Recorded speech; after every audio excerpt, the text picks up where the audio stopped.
అందరికీ నమస్కారం అండి. తెలంగాణ రాష్ట్ర వ్యాప్తంగా ఉన్న పెన్షన్దారులకు అయితే రాష్ట్ర ప్రభుత్వం శుభవార్త అయితే చెప్పిందనమాట.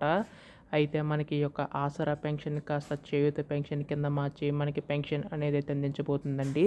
అయితే దీనికి సంబంధించి గాను ఇక్కడ మనకి ఈ యొక్క పెన్షన్ సమ్మాన్ నిధులు పెంచేస్తామని చెప్పి ఎన్నికల టైంలో హామీ అయితే ఇవ్వడం అయితే జరిగింది కదా. సో అది ఎప్పుడు ఇస్తారు, సో ఎవరికి ఇస్తారు, ప్రతిదీ కూడా ఈ వీడియోలో మొత్తంగా తెలుసుకుందామండి. ఈ వీడియోని అయితే ఎక్కడా కూడా ఆపకుండా చివరి వరకు అయితే చూడండి.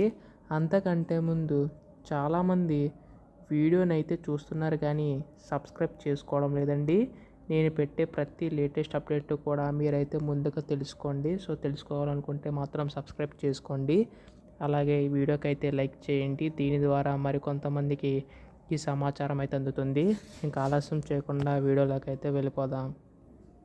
సో మనకి ఇక్కడ తెలంగాణ రాష్ట్ర వ్యాప్తంగా ఉన్న పెన్షన్దారులకు అయితే రాష్ట్ర ప్రభుత్వం శుభవార్త అయితే చెప్పిందండి.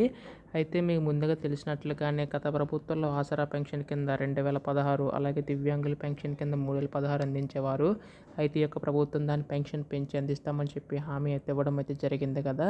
సో మనకి ఇక్కడ వృద్ధుల వితంతులకి 4016, అలాగే దివ్యాంగులకి 6016 రూపాయల చొప్పున అందించబోతుందండి. దీనివల్ల ప్రతి ఒక్క పెన్షన్దారులకి కూడా లబ్ధి చేకూరుతుందని చెప్పి రాష్ట్ర ప్రభుత్వం అయితే భావిస్తుందన్నమాట.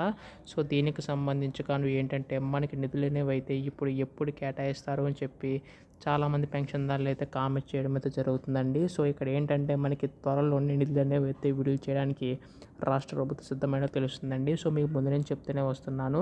ఏటా దీనికి సంబంధించి గాను మనకి 22,000 కోట్ల నిధులు అవసరమయ్యే అవకాశం ఉందని చెప్పి రాష్ట్ర ప్రభుత్వం అంచనా అయితే వేస్తుందన్నమాట. సో దీనికి సంబంధించి కూడా మనకి నిధులు అనేవి అయితే త్వరలో విడుదల కాబోతున్నాయండి. అయితే ఇక్కడ మనకు ముఖ్యంగా చూసుకున్నట్లయితే ఈసారి ఎవరైతే అర్హులు ఉంటారో కేవలం వారి యొక్క ఖాతాలో మాత్రమే నిధులు అనేవి అయితే జమ చేయబోతుందండి.